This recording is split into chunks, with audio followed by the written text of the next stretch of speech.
Halo, kali ini aku akan bahas satu saham yang bergerak di bidang peternakan ayam, yaitu Charun Pokpan Indonesia Tbk. Kode sahamnya CPIN. Aku biasanya sebutnya Cepin ya, Cepin. Jadi biar lebih enak, mungkin pakai sebutan aku aja ya, Cepin. Daripada CPIN kan sebutnya susah gitu, kelamaan.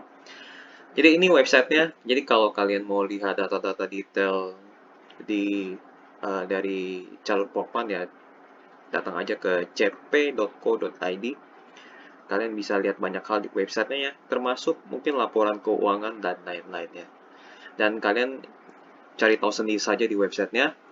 Namun kita akan lewatin websitenya, kita akan masuk ke profil singkatnya aja langsung, biar tidak makan waktu terlalu banyak. Mereka IPO itu di tahun 91, udah lama banget ya. Kantor mereka di Ancol. Mereka bergerak, ini bidang-bidangnya ya. Mereka terutama di bisnis utama mereka itu di peternakan ayam, jual daging ayam juga. Dan ini jajaran direksi dan komisaris. By the way, ini perusahaan dimiliki oleh keluarga di Thailand ya kalau nggak salah ya. Jadi kalian cari tahu sendiri aja. Kita lihat pemegang sahamnya ini, PT Charun Pokpan Indonesia Group sebesar 55%. Masyarakatnya 44%. Jadi ini lumayan banyak, ini sebenarnya kurang menarik karena eh, lembar sahamnya jadi susah naik karena jumlahnya terlalu banyak gitu. Tapi tergantung sih, kalau misalnya ada pemain besar ingin membeli dalam jumlah besar, maksudnya investor besar ya, juga bisa terangkat harganya naik. Tapi ini kan 44%. Kekurangannya juga mereka tidak bisa tambah modal lagi lewat right issue. Kalau misalnya masyarakatnya masih 20%, mereka bisa lakukan right issue. Masih bisa jual saham gitu.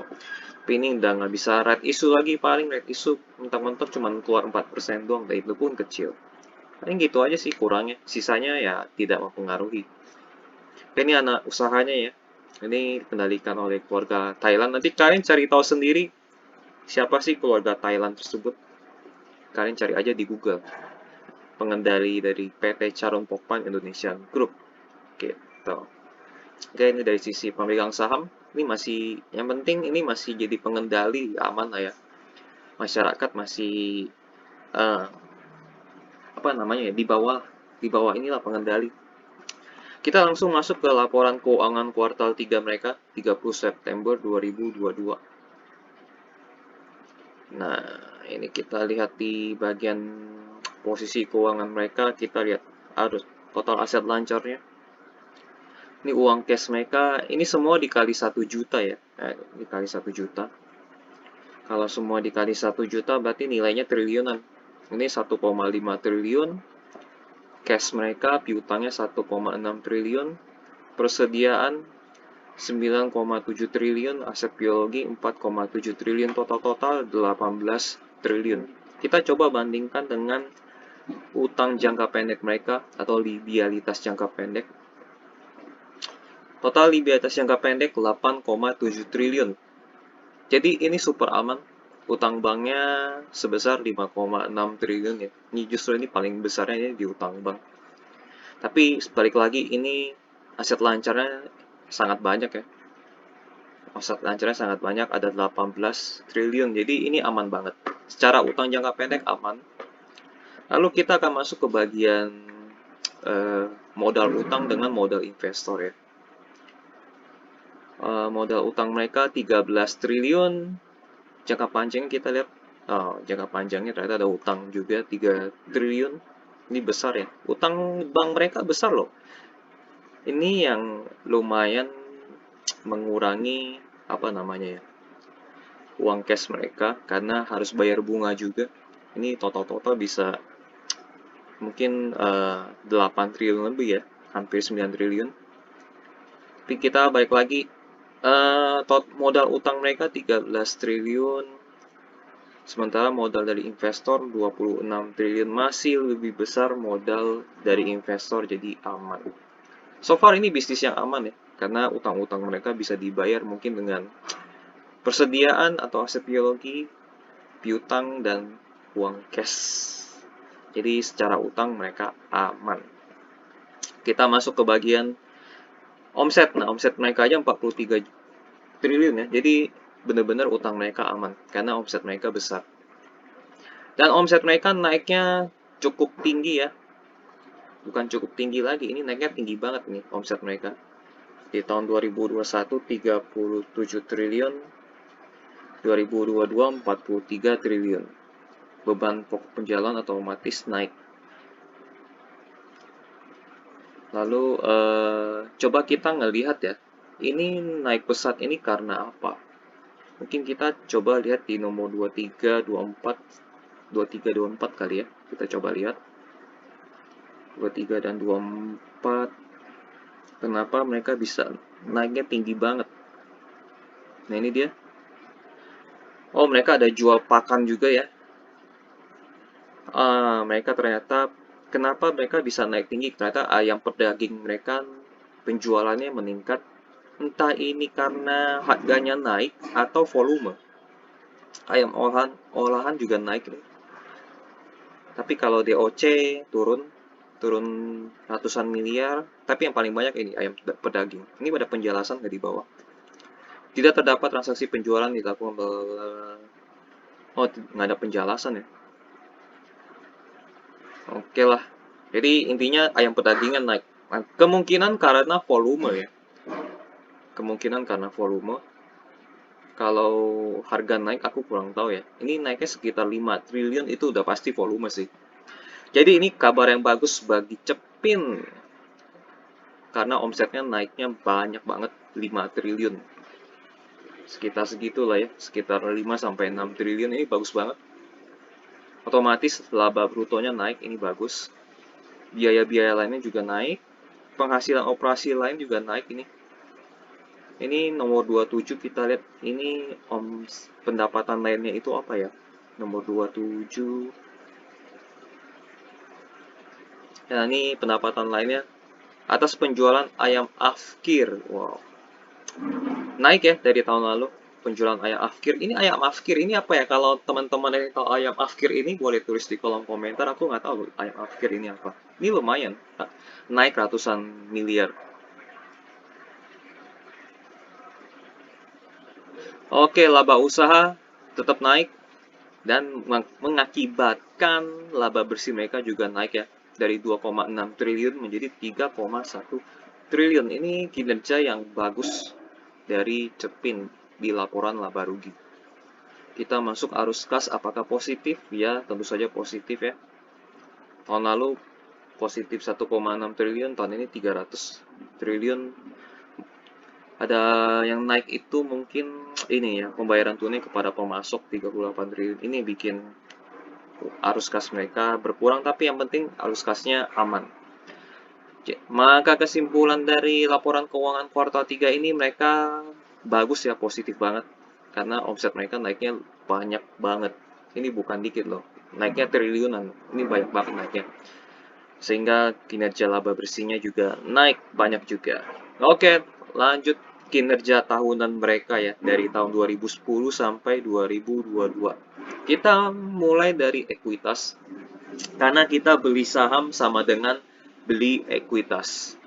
Nah, dari tahun 2010 ekuitas mereka hanya 4 triliun tapi di tahun ini, tahun 2022 ya, bukan tahun ini sih. Tahun 2022 kemarin. Kalau yang sekarang 2023 ya. Menjadi 26 triliun. Wah, ini naiknya berkali-kali lipat. Jadi ini perusahaan yang bagus banget karena secara ini belasan tahun kali ya, ini masuk 10 tahun lebih ya. Sekitar mungkin 11 atau 12 tahun. Dalam 11 sampai 12 tahun itu ekuitas mereka itu meningkat sampai mungkin kisaran 5 kali lipat.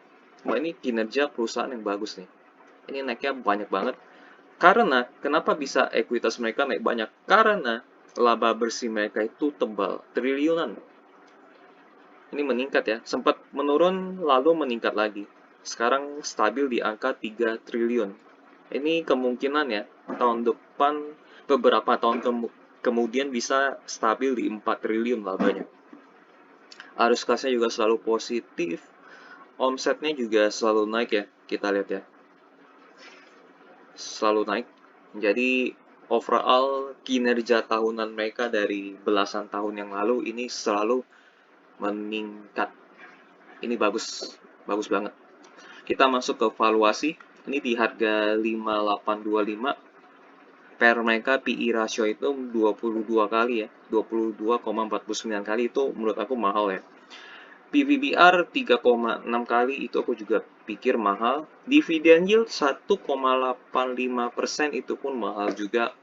ROE atau return on equity hanya 16%. Jadi ini valuasinya sebenarnya sudah mahal. Nggak mahal banget sih, tapi mahal. Mungkin ada bagi sebagian orang ini anggapnya wajar. Tapi kalau aku pribadi ini sebenarnya udah mahal. Gitu. Oke, itu aja sih valuasi ya. Mahalnya semahal seberapa ya? Mahal dikit paling. Aku bilang mahal lah ya. Jadi mungkin tunggu turun dikit baru masuk. Tapi kalau kalian eh ingin jangka panjang bisa sebenarnya. Tapi dengan catatan harus di atas 10 tahun petik cuannya. Kalau di bawah 10 tahun kayaknya naiknya cuma sedikit banget. Jadi benar-benar memang harus jangka panjang banget. Karena dia naiknya pelan-pelan gitu. Kalau udah semahal ini naiknya pelan. Dan ada resiko dia turunnya dalam. Mungkin bisa turun sampai 4.000. Nah, jadi daripada kalian beli saham mahal, lebih baik kalian tunggu harga si Cepin ini turun dikit, baru masuk ke harga wajar lah ya. Nggak usah sampai ke murah, tapi ke harga wajar. Ini saham seperti ini susah untuk turun kalau kinerja mereka masih bagus sampai beberapa tahun kemudian. Jadi mungkin turunnya sampai ke wajar baru beli. Kalau untuk sampai dia murah kayaknya sulit. Oke, kita langsung masuk ke public expose. Mereka public expose-nya di 23 Mei 2022 tahun lalu ya. Kita lihat presentasinya mereka. Ownership-nya udah Charles Pokpan Group, Indonesia Group 55%. The largest, yang terbesar ya, peternakan ayam. Dan makanan olahan. Didirikan tahun 1972. Udah berarti udah beroperasi sekitar 40 tahun, market leader. Oke. IPO 1991. Nah, ini dia PT, ini anak usahanya ya, ada Food Beverage, The Editor, dan lain-lain. Ini anak usahanya nih, banyak. Wah, ini apa namanya ya? Fasilitas dan distribusinya di Indonesia. Ada DOC dan kawan-kawan. Bisnis proses.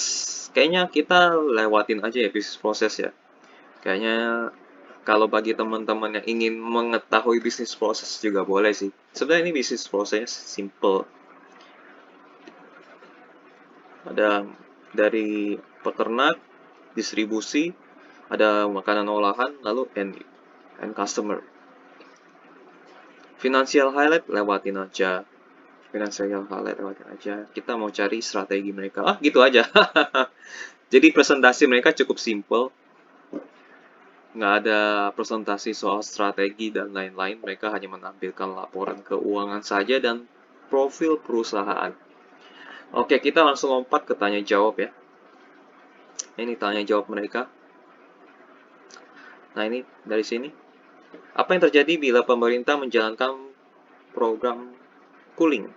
Apa dampaknya ke Cepin secara operasional dan laba rugi? Cooling itu pemusnahan ya, pemusnahan DOC anak-anak ayam. Kalau misalnya harga ayamnya itu turun, lalu mereka ingin harga ayamnya tetap bagus, mereka musnahkan, mengurangi produksi lah lebih tepatnya, biar harga ayamnya tetap di harga yang tinggi, gitu. Program cooling sudah menjadi program pemerintah untuk mengendalikan supply dan demand sejak lama. Perseroan akan mentaati kebijakan pemerintah tersebut. Selama ini perseroan tidak mengalami kendala dalam kegiatan operasional maupun berdampak pada kinerja. Jadi nggak ada kendala dia bilang. Berapa alokasi capex Cepin untuk tahun ini? Dari mana sumber pendanaannya dan untuk apa saja? Berapa target pertumbuhan kinerja untuk tahun 2022 dari setiap segmen bisnis? Apakah segmen pakan ternak bisa tetap tumbuh dengan kenaikan harga komoditas bahan baku saat ini dan bagaimana prospek permintaan produk-produk unggas? Oke, Capex dianggarkan tahun 2022 ini adalah 2,5 triliun, 50% dialokasikan ke food business, 30% untuk feed business, dan 20% untuk poultry farming business. Jadi ini besar ya ke food business, ini bagus banget. Jadi ke end user langsung lebih bagus ya menurutku ya. Target pertumbuhan feed business adalah 10%, poultry 15%, sedangkan food business 20%. Konsumsi daging ayam per kapita yang masih rendah dan daya beli yang meningkat seiring dengan terkendalinya penyebaran virus COVID-19 akan menciptakan ruang pertumbuhan. Ini benar banget. Karena Indonesia masih banyak sekali ruang pertumbuhan.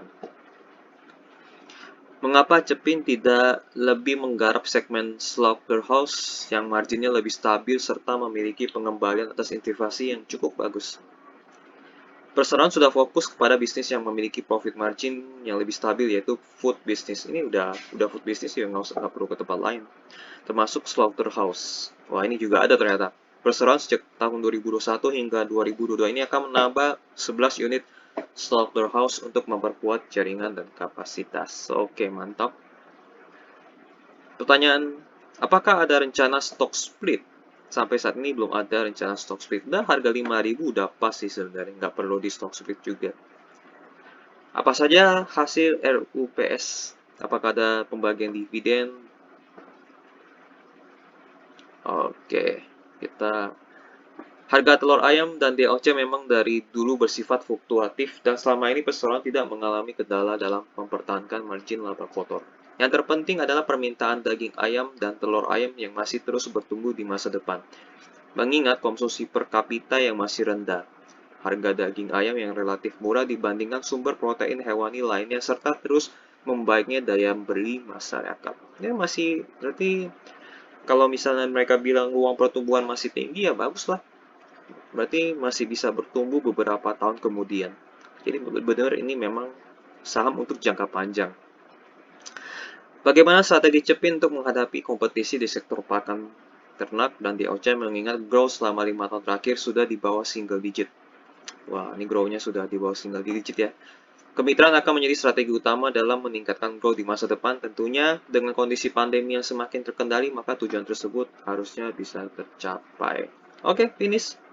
Ya memang makin lama makin uh, pertumbuhannya pasti makin pelan ya. Maka aku bilang untuk jangka pendek ini Cepin resikonya cukup tinggi daripada kalian main tiktokan jangka pendek, misalnya beli 4.000 atau beli 5.000 jual di 8.000 itu kan resikonya cukup tinggi. Daripada kalian begitu, kalian investasi jangka panjang aja gitu. Nah, ini history harga dari Cepin. Ini kalau dari dulu ini ya, maksudnya dari awal mereka IPO, ini sebenarnya uptrend. Namun untuk menuju uptrend mereka naik turun. Tapi naik turunnya nggak pernah melebihi, maksudnya kalau turunnya itu nggak turun dalam karena kinerja keuangan mereka bagus. Ini aja nih ekuitasnya aja nggak pernah turun, selalu naik karena laba bersih mereka selalu naik. Ya, kalian lihat ya, laba bersihnya selalu naik, akibatnya ekuitasnya naik terus. Karena itu akibatnya lagi harga saham mereka meskipun naik turun ujungnya selalu ke atas. Harga tertinggi di 8.000, harga yang paling bawah itu sekitar 4 ribuan. Kalau beli sekarang, resiko kalian bisa minus sampai ke 4.000, tapi keuntungan bisa sampai 8.000. Tapi inilah ya, nggak kurang oke lah ya, karena 50% naik, 50% turun. Daripada begitu, kalian mungkin tunggu sampai sekitar 4 ribuan baru beli. Jadi terlalu beresiko untuk jangka pendek.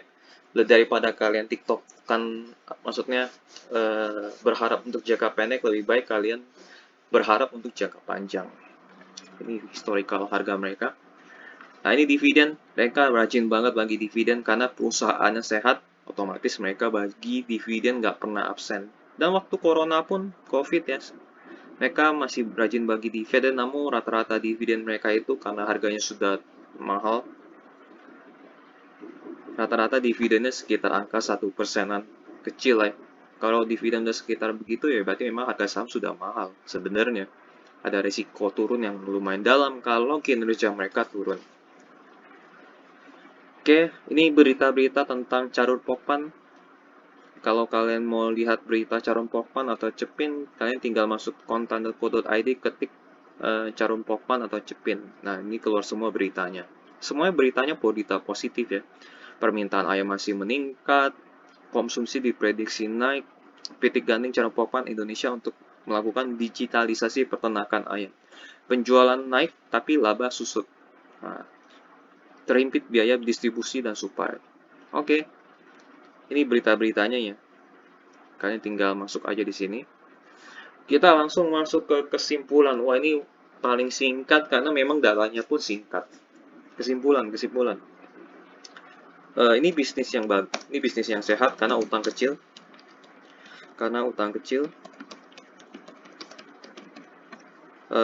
Lalu selanjutnya pertumbuhan masih bisa bertumbuh ya. Prospeknya masih bisa bertumbuh sampai beberapa tahun kemudian.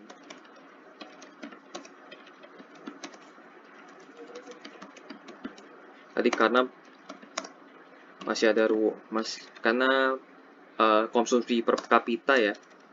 Konsumsi per kapita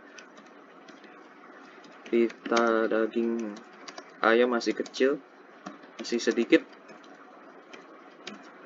Jadi ruang pertumbuhan masih banyak. Lalu valuasi sayangnya mahal.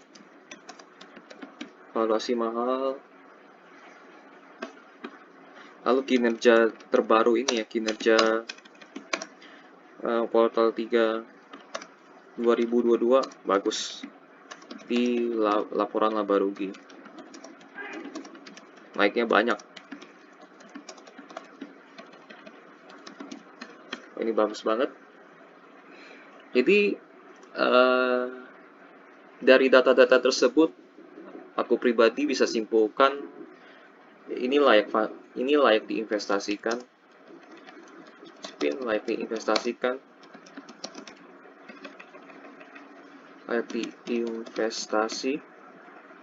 investasi lah ya.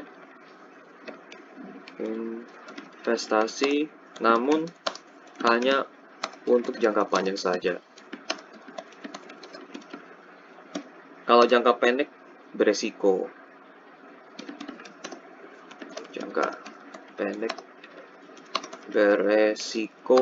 Turun harga ke 4 ribuan. So, inilah kesimpulannya. Kalau kalian mau masuk Cepin boleh, tapi untuk jangka panjang. Jangka panjangnya berapa tahun? Jangka panjang mungkin di atas 2 tahun lah ya. 2 tahun. Nah, ini baru lebih aman. Sebenarnya pun di atas 2 tahun pun cuannya masih tipis. Ini harusnya kalau bisa di atas 5 tahun. Kalau bisa di atas 5 tahun. 5 tahun sambil memperhatikan pertumbuhan omset ya, omset dan laba bersih. 5 tahun ke depan. Udah sih kesimpulan di situ aja. Untuk jangka pendek enggak lah ya. Karena risk and reward-nya itu enggak sebanding. Terlalu apa namanya? Enggak sebanding lah. Jadi lebih baik investasi ini layak banget ini di atas 2 tahun atau lebih bagus di atas 5 tahun. Jangka panjang oke, tapi jangka panjang menurutku pribadi nggak oke karena valuasinya mahal. Gitu aja sih untuk Cepin ya. Ini memang perusahaan yang nama baiknya cukup terjaga, jadi harusnya investasi di Cepin atau Carun Pokpan ini aman. Itu sih hasil analisaku terhadap Cepin. Jadi kalau misalnya ada kekurangan informasi atau informasi yang salah, kalian boleh koreksi atau tambahkan di kolom komentar ya. Jadi, by the way, sebelum kalian beli atau investasi, selalu periksa atau analisa secara mendalam. Ini aku analisanya jujur belum lengkap dan ini pun langsung on the spot analisanya. Jadi mungkin ada masih kekurangan. Jadi sebelum kalian analisa, sebelum kalian investasi, kalian harus analisa secara mendalam. Oke, ini aja sih tentang analisa saham yang Cepin. Semoga bisa bermanfaat bagi teman-teman dan bisa ikutan belajar menganalisa bagi investor pemula ya. Sampai jumpa di video analisa saham berikutnya. Bye-bye.